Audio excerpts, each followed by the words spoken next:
Okay, let's go.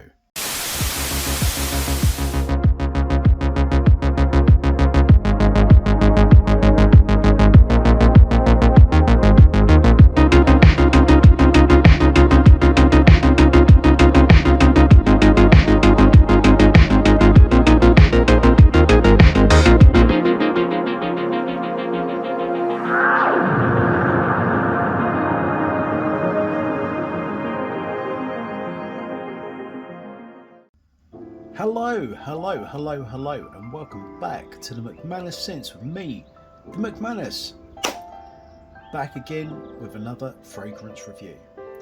So, yes, I know I've been away for a while. I'm back now. I'm going to try and do my reviews a little bit more regular than I have been. I do apologise. Just stuff's been going on, so work's been pretty mental as well, so just haven't really had the time or the energy to do a review. But look, I'm here today. I'm going to try and do a good review of this one, and yeah, hopefully you guys will enjoy it. If you can, please like, share and subscribe to my channel. That helps me, that goes a long way for the channel as well. And if you could also go back and give some of my previous videos a bit of love, give them a watch, give them a thumbs up, that'd help me too. So today I am reviewing this one here. It is called Varel Whiteside. I've got to admit, I don't know anything about this. This is one of my friends at work. He asked me if I could review this for him. His name is Rob. So basically what happened was, I was at work one day minding my own business, and then Rob approached me and said, "Hey man, I've got a favour to ask of you." And I was like, "Oh yeah? What's this favour then?" And Rob was like, "Could you review this scent for me? It's like my favourite scent. I really enjoy wearing this." How could I refuse that face? Look at Rob. Rob. I'm sorry, Rob. I'm sorry. I just couldn't resist doing something like that. I had to get you in on a video. Also, Rob's a very clever guy. He actually did my intro and outro. Looks very professional. So yeah, I was like, of course, Rob, I'll definitely review it for you, mate. It's been a while. I haven't done a review. I promised him this like 3 or 4 weeks ago. I'm only doing it now, unfortunately. But yeah, so I am reviewing this one here. It is called Whiteside for Men by Louis Varel. I think I'm pronouncing that right, and it's from Paris, apparently. So the first thing I want to start off talking about is the bottle. So the bottle, what can I say about it? It's quite well put together. It's quite a weighty kind of bottle. I think Rob's sort of maxed out on some of this, so yeah, it doesn't feel so heavy at the moment. But it is quite a weighty bottle. It's a glass bottle. It's just, you know, painted white with, you've got Whiteside, Men, Whiteside, Louis Varel, Paris written on it. It gives me, the bottle kind of gives me Mont Blanc Legend Spirit vibes, because obviously you've got the white bit here, which obviously that does, and then you've also got a silver top, obviously on Mont Blanc Legend Spirit, that has that too, but it's a slightly different design. I like the design of the bottle. I like how it kind of, it's got like a dip, like a divot maybe you'd say. Yeah, it's got that kind of design. I quite like that, and it sort of goes all the way around the back of it. It's just sort of rounded off. It's not actually got a divot in the back of it. I think you might have a batch code on the bottom here as well. Can't quite see it because I don't have my glasses on, but I assume that's the batch code there. This is a 90 ml bottle. Also, this bit I quite like. It's like made to look like glass. It's just a plastic top, but it does look quite nice, and it keeps in line with this bit here on the bottle. It's got that kind of divot in there as well. It just clicks into place. I wouldn't necessarily pick it up from the lid. You can do if you want, but I personally wouldn't, because if you drop it, then you might break the atomizer, which I did with a bottle of Hugo Boss bottled, which I don't ever want to do again. But it's a sturdy little bottle. I do like it. It's very well put together. So there you go.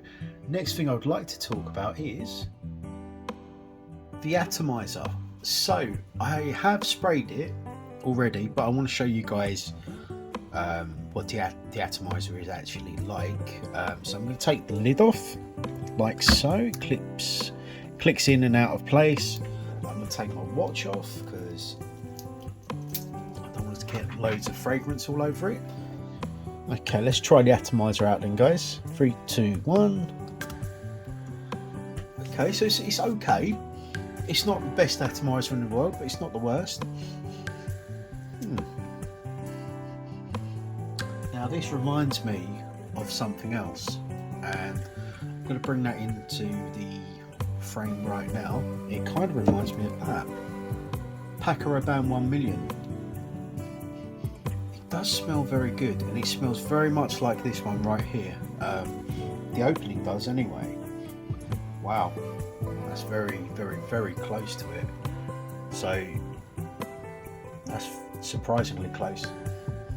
Wow. Sorry. I'm just enjoying it. It's nice. It's really nice, and it does. It smells exactly like that. To my nose, it does anyway. I can't really. Let me just take that out of the frame. I can't really. I don't know. So let me try a bit of this one as well. Try to pinpoint what the note might be that I can smell. It's the grapefruit. I can smell the grapefruit on this one. It smells very, very much like 1 million by Paco Rabanne. There are maybe some differences, but it'll be interesting. Yeah, it'll be interesting. That doesn't make any sense. That is very close. Jesus, that's surprisingly close. Wow, surprised. Very, very close. Good well, the atomizer's okay, but that is very close to Paco Rabanne's 1 million. So that leaves us to go through the notes next. So let's go to a bit of B-roll for that. So the top notes are grapefruit, mandarin orange, lemon, bergamot, and apple.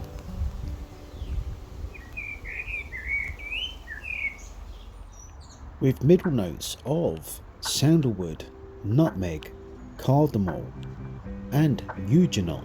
I probably butchered that.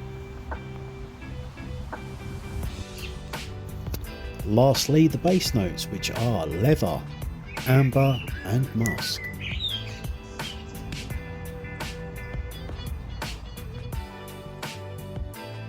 Okay, so that moves us on to my final thoughts about Louis Varel's Whiteside.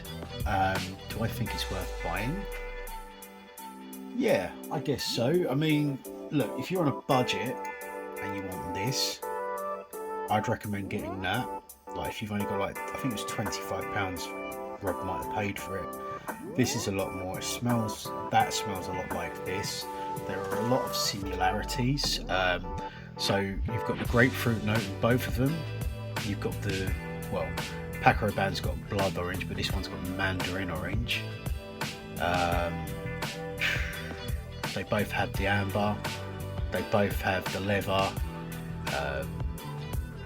and they both got kind of a woody note to them as well. So there are a lot of similarities to this, I'm telling you. And it's kind of knocked me for 6 because I didn't realise there was a clone out. I mean, I know there's a lot of clones out for some sense, like, you know, you've got the Club de Nuit range, which is always clones of the Creed. So, you know, I suppose there would be a clone of this around at some point, i.e. this. Sorry, you just saw my beaker with water in it then, I do apologise. But there were a lot of similarities. This does smell pretty much like Paco Rabanne's 1 million. And that's not a bad thing. I mean, look, for me, I don't think clones are a bad thing either, personally. You know, if you're a guy that's on a budget and you want to smell good, clones are always the best way to go. I've got plenty of clones in my collection.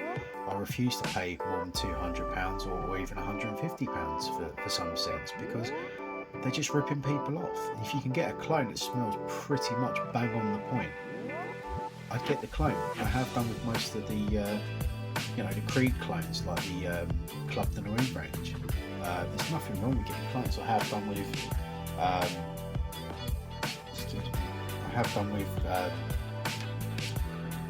Dior Sauvage Elixir. I've done that with Latafa Assad. There's nothing wrong with getting a clone as long as it's a half decent clone. This is quite a decent clone of it. There's a massive difference in projection and longevity, obviously, and performance. So this will project quite well for about half an hour. Performs alright. Longevity, I'd say 2 hours, and then it just kind of falls off a cliff. But I mean, for 20, I think he may have paid £20 or £25 for this. I'm not 100% what he paid for it. I will leave some links in my video later on for where you can buy it and how cheap you can get it for. Obviously the price is a massive difference as well. Paco Rabanne's 1 million, I believe, goes for about £70 odd.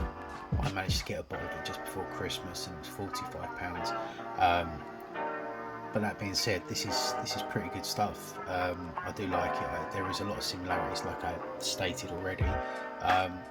But I do feel that this is probably a clone of Paco Rabanne's 1 million.